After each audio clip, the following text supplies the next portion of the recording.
Joined now by the man of the hour to talk about his new book, Man of the World, The Further Endeavors of Bill Clinton. Joe Conason is the author of that book and editor-in-chief of the National Memo. Joe, welcome to the show. As Mark said off camera, you and all future guests will be showing us your medical forgot them. records. Bring them next time. Yeah. I want to start with a question. It's interesting. I spent 2 days on the bus with Bill in the '92 campaign shooting a documentary. Got to see him up close. He has that magic. One of the greatest political minds of all time. If we go back to that and said he was a 10 as far as sharpness, as far as in charge, the Bill Clinton of today that physically you see looks different. A lot of people says he still doesn't have it. Where is he versus then in a 10 now?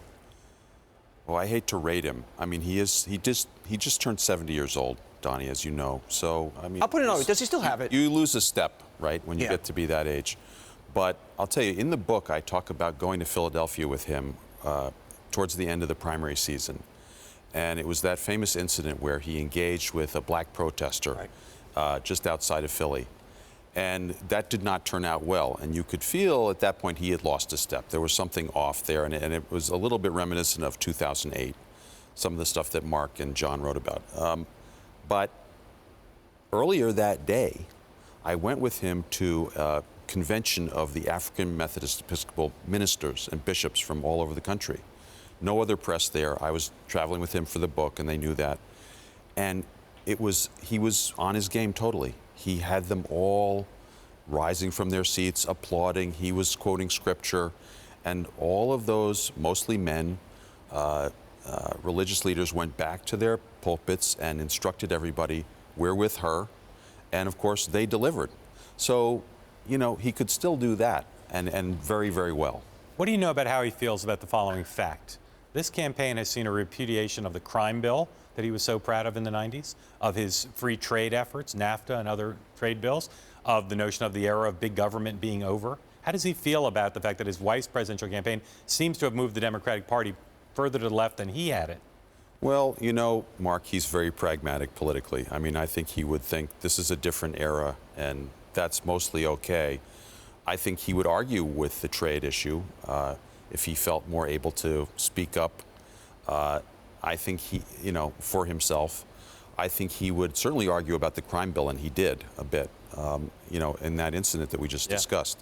And, you know, he would remind people, as he did then, that Bernie Sanders voted for the crime bill, too.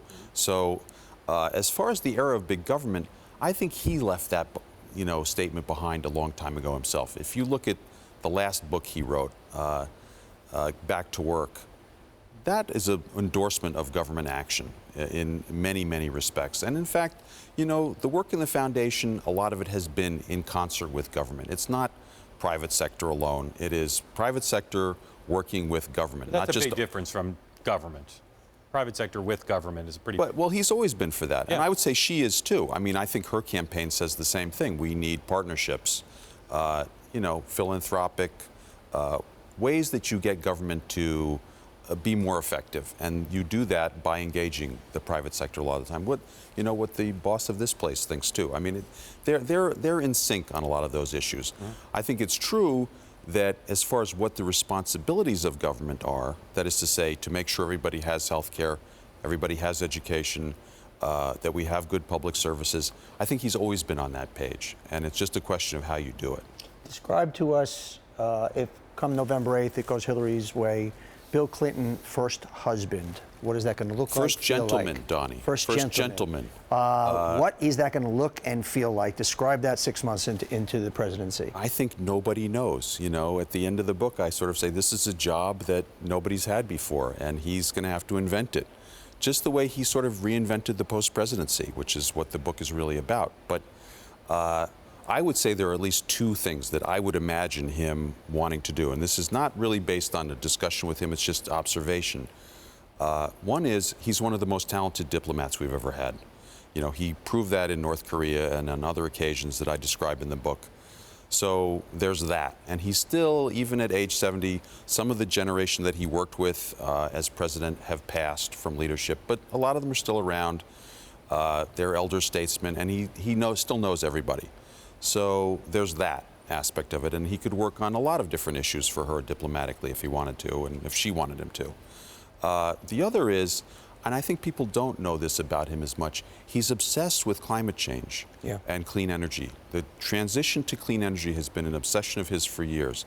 You probably know this. There was a point where he went to Obama in 2009 and said, I have a plan for you, and it will create 1 million jobs, and we can weatherize and create conservation in all kinds of commercial buildings, and here's how we get a loan guarantee system. Very wonkish stuff. He's into that. He wants to do that. We have less than a minute. I want you to weigh in on something you know well, the media and Hillary Clinton. Why is the media so tougher on her than I think anyone I've ever covered? Why is that? I don't really know. I could speculate. People were angry when they sort of slipped the punch on Whitewater, even though that was a bogus thing. But you remarked on this in 2008. I'll never. One of the fairest, most thoughtful comments I saw that year about the coverage of her in that campaign was, they're tougher on her, and you didn't have the answer then either. I don't know, but I don't think it's fair. How about, again, 20 seconds, not a comprehensive answer. Give me one reason why she gets such tough coverage. Doesn't have to be a global explanation. One reason. I think there's history between her and the press, and I think they don't always handle it well. Okay.